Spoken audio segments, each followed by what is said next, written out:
If you think a human being can please God's level of righteousness, then your thought of God is bringing him down to a level in which he's not. He's so high that even your best efforts are absolute garbage. He said your righteousness is like filthy rags.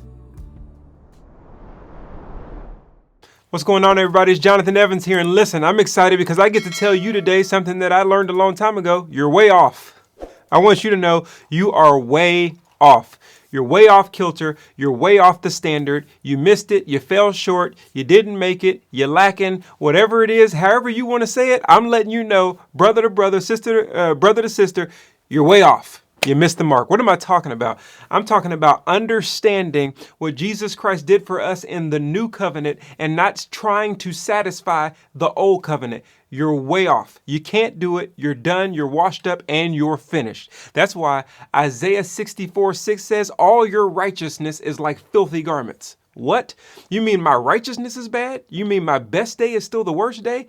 Absolutely. That's how far off you and I are of accomplishing the standard of God. If I put you and a friend of yours in Texas Stadium or a football stadium anywhere that was covered, had a roof, and I said, touch the ceiling, that's the standard. One of you may jump higher than the other, but it's irrelevant because neither one of you are getting anywhere close to that standard. That is how far off we are from meeting the standard of God, because the standard of God is absolute perfection. The standard of God is not the standard that the world sets. The standard of God is not you comparing yourself to other people. The standard of God is not about how much better you are than the neighbor across the street. The standard of God is not a horizontal comparison. The standard of God is a vertical comparison. And once you compare yourself with a vertical comparison, you realize you're way off. Just want to let you know, you cannot do it. You will not be able to do it. And it's not going to be done. You are way off. And that means you need Jesus Christ. He says in Isaiah 64:6, even your righteousness is bad. Let me ask you a question. If I was to play Steph Curry one-on-one, who would win? Don't answer that too quickly. If I was to play Steph Curry one-on-one, who would win? We all know Steph Curry would beat me in a game of one-on-one. But what if I played my best game ever? I mean, I'm talking about I'm crossing over, I'm shooting, everything's dropping, I'm not missing, I'm doing all the drills, I'm doing all the crossovers, I'm doing all the moves, I'm doing everything I can at the best of my ability to beat Steph Curry. Now who wins the game? Don't answer too quickly. I'm glad I can't hear you through the camera. Of course, Steph Curry. Why? Because the chasm between me and Steph Curry's ability as it relates to basketball is so wide that even my best day is bad. God is so high that no matter how high you go, you're still too low. And so when people say, I know how I'm going to get to heaven. I know how I can please God. I can follow the commandments. You have a lot of religions that say that. You have a lot of people who talk about the 10 commandments and the 613 statutes and ordinances. And they're preaching on the street about how you got to follow the law and how you got to make sure you do this and do that and do all of those things. They don't understand the righteousness of God. And they think, if you think by your ability, you can please God's level of righteousness, then your view of God is way too low.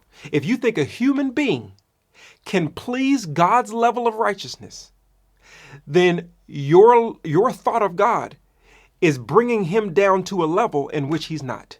He's so high that even your best efforts are absolute garbage. He said your righteousness is like filthy rags. So, but what he's saying is, even on your best day, you are absolute, positively way off. You're like, Jonathan, this is not an encouraging message at all. So what am I supposed to do? Well, he tells you in the Old Testament. I'm going to go to the Old Testament because a lot of people were like, okay, but yeah, that's in the New Testament. But what about the Old Testament? Well, Jeremiah 31, all you got to read is Jeremiah letting you know about the new covenant that's coming. Jeremiah 31, 31, and 32, he lets you know that I'm coming with a new covenant, and it's not going to be like the old covenant. It's not going to be like the old covenant. He's talking about the Mosaic covenant, which they could not obey. He lets you know they couldn't do it. It's going to be a new covenant where I take that old covenant and I write it on your heart. I'm going to take that perfect law that you couldn't obey, and I'm going to write it on your heart as if you obeyed it perfectly. And the only way it'll get written on your heart is if somebody does obey it perfectly. Well, enter Jesus Christ. His 33 years was to satisfy the propitiation, 1 John 2:2, was to satisfy the law of God or the standard of God. So in 33 years, he satisfied the 10 commandments and 613 statutes and ordinances, tempted in all things, yet without sin. And so you have someone, Jesus Christ, who lived a perfect life, being made in the likeness of man, as a man, lived a perfect life, satisfying God. So when you place your faith in Jesus Christ, he takes that perfect law that was lived by him, not by you, and he writes it on your heart. So that when God sees you, he sees the perfect law transcribed on the heart of a man or on the heart of a woman. And you're able now to be into his kingdom, not because you obeyed the law, but because the law was obeyed by someone other than you, and you accepted that on your behalf. Jesus Christ is the one who gives us the ability to jump and meet the standard. If you're standing in that football stadium I was talking about, he is the vehicle that comes in. He's the lift. He comes in, you put all your faith in him, and then he pushes the go button and he takes you up to the standard, not because you jumped up there, but because you got on the lift who could carry you up there. It's all by his grace. It is unmerited favor. That's why Romans 4:4-5 says, the man who works earns his wages, but the man who does not work yet believes he is righteous. What? I don't understand that. The man who works earns his wages. Well, you're going to get what you earned. Oh, let's stop there. If you get what you earn and your righteousness is like filthy rags, then what are you earning? You're earning total separation from God is what you're earning. What you're earning, the wage that you're earning by depending upon your righteousness versus his righteousness, that wage that you're earning is hell. It's total separation from God is what you should be paid by trying to use your human efforts to satisfy his standard, because you still were nowhere near. It was filthy rags, even on your best day. It says the man who works earns his wages, but the man who does not work, not based on you, yet believes he is righteous. Why? Because it had to be given to him, because no one could obey the law. Even on your best day, you are still absolute way off. And I guarantee you, we got to understand this, because God wants to be in relationship. And the only way he can be relationship is when people are perfect. What do you mean? Well, Matthew 5:20 says your righteousness has to supersede the scribes and the Pharisees. Well, that means you have to go higher than people who prided themselves on the law. Matthew 5:48 says you ought to be perfect as your heavenly Father is perfect.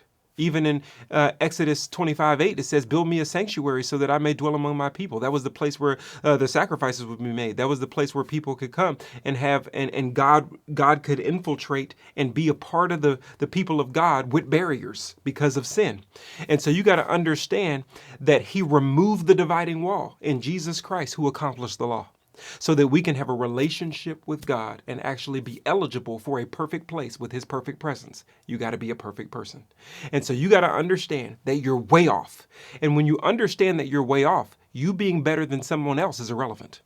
When you understand that as it relates to spiritual things, it's not irrelevant, like do good, do the right thing, because there are earthly consequences. You will go to jail. Okay. There are earthly consequences for you deciding, well, I can use that and just do whatever I want now because it doesn't depend on me. You still have to live in this world. You still will face the consequences that are natural or that are put upon you based on what you do. And we also want to live by grace, not by the law. Well, you say, well, if it's not the law that gets me there because I'm filthy rags and all my righteousness doesn't matter, then what's the point of living for God after I accept him? Well, because you're grateful. You could never touch the ceiling. He brought in a lift and let you get on it, and he carried you up there. He got you off death row. So he gets you off death row and you use that as an excuse to go to live a life like you're still on it or like you're trying to go back to it. That's why he says in Galatians 5:1, it says, it is for freedom that you have been set free. Therefore, never again return to the yoke of slavery. Don't return to the yoke of the law, and don't return to your old lifestyle that you were saved from. But by gratitude, you say, I'm no longer bound by the law. So by grace, I will follow it. I don't need the list. I'll close with this. There was a lady She was married to a man, didn't have a good relationship. He had a list for her to follow. I need you to do this. I need you to clean this, wash this, take the kids here, do this, do this, do this. He had this list. She despised the list because every time she looked at it, she just thought about how gruesome the situation was. She despised the list. And so something happened in that relationship, and she went on and she found a new guy. And this guy related to her, loved her, never talked about a list, never did anything, all those kind of things. One day, she opened up a chest and she saw the old list from the previous guy. And she looked at the list and she laughed. The reason why she laughed is because everything on the list she was already doing from the old list that she used to hate, from the old guy that she didn't enjoy. She said, how am I doing all this stuff? I used to hate this list. Now I'm doing this list without looking at the list. Well, now she's in relationship. And once you have relationship, once you realize what Jesus has done, it's not about the list. You'll follow the list without even looking at it. All right, here we go. Be steadfast, unmovable, always abound in the work of the Lord, and know that it will not go in vain. Like, share, subscribe, ring the bell, become a part of the family, and talk about it in the comments. I want to hear from you how you learned about the law and grace and how you have become unbound. Let's go. What's up, everybody? We talked about it. You heard about it. You're way off. Let's talk. Let's tell each other we're way off, okay? Tell me how you've learned in this episode. Put it in the comments and let's continue to grow together. Like, share, subscribe, ring the bell, and continue to grow our community so that we can grow together. All right, hit the thumbs up. Let's go.